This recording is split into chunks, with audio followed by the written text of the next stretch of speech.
Tucker Carlson is raising some eyebrows in a recent newsletter when he suggested that Iran obtaining a nuclear bomb could be a good thing for the region. This comes after widespread protests in the country, which the Iranian government says have been successfully suppressed. The country's state media estimates more than 3,000 people were killed in the demonstrations, but some human rights groups believe the true number is even higher. Some lawmakers, such as Lindsey and Ted Cruz, have argued that Iran getting a nuclear weapon would be a direct threat to the U.S. and to its allies. Carlson brushed off those concerns, pointing back to what he calls fear-mongering over North Korea developing nukes nearly 20 years ago. He writes in his newsletter, North Korea's nuclearization has undeniably stabilized the Korean peninsula. The region has seen no wars, no coups, or interventionist forced regime changes since 2006. Would Iran becoming a nuclear power have the same effect on its region? Could it finally prompt America to leave the area alone, incentivizing Israel to drop its stated goal of controlling the Gaza Strip and the West Bank? He continues, the forces pushing for an American invasion of Iran need the public to believe that Ali Khamenei acquiring a nuke would create Armageddon. It's their only way to pretend the threat of a nuclear Iran, not their longing to install a puppet regime in Tehran, is what's driving their lust for war.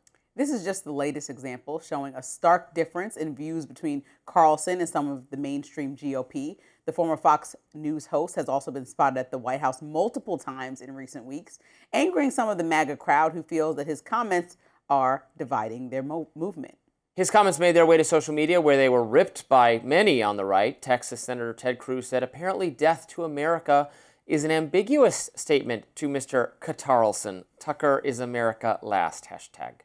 And writer A.G. Hamilton says, even the Obama appeasement team did not argue this nonsense. If you can't tell, this is an enemy actor supporting our enemies by now.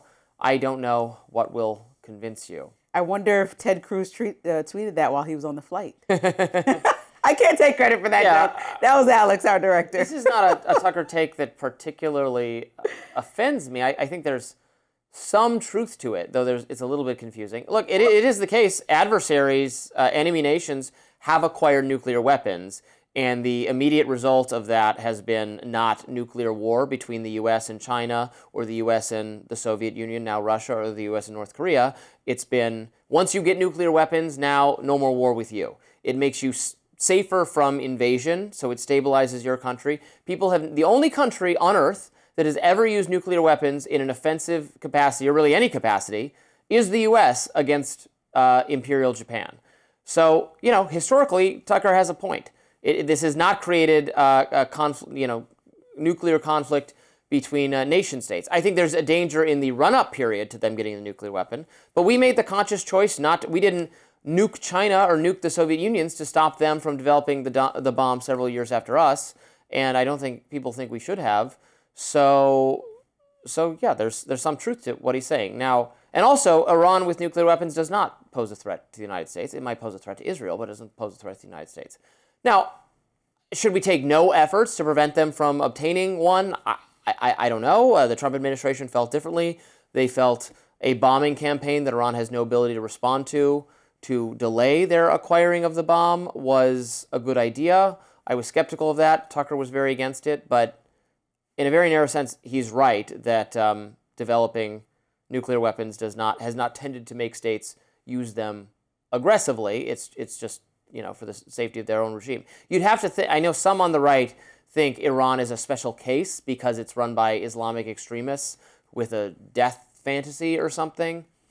I don't find that very persuasive. The leadership of North Korea is as kooky as any leader could possibly be, and they don't all want to die in some mutually self-assured nuclear holocaust. So probably the leaders of Iran don't either. That's my take. What is this all about? Because the president is making it seem like Iran and our involvement potentially in Iran is like a humanitarian effort, right? Democracy needs to stand. You can't kill protesters. He's taking very much a stance of we care about the people. So if Tucker Carlson's argument is that this is like North Korea, well, yeah, they have a nuclear weapon, but are the people happy and free in any way? I mean, like, North Koreans' population lives in extreme repression. And so if Iran's population continues to live in this extreme repression where protesters are killed for speaking up or for voicing their opinions, and have a nuclear bomb, how does that benefit us. Well, you don't use nuclear weapons against your own citizens. So I know, the but development of a nuclear weapon is not. It doesn't change anything. I could be wrong. It doesn't. So then our goal is going to change. Then, if they're just calm and not bothering us, our goal changes. Then, or was it never to help the people of Iran? Because if the president has been very adamant about saying we're going to, if you do anything else to these protesters, we'll be over there. We can't do regime change to Iran if they have a nuclear weapon. Right. So that's the thing. It doesn't. It's like a kind of a counter argument. But what I think Tucker Carlson is doing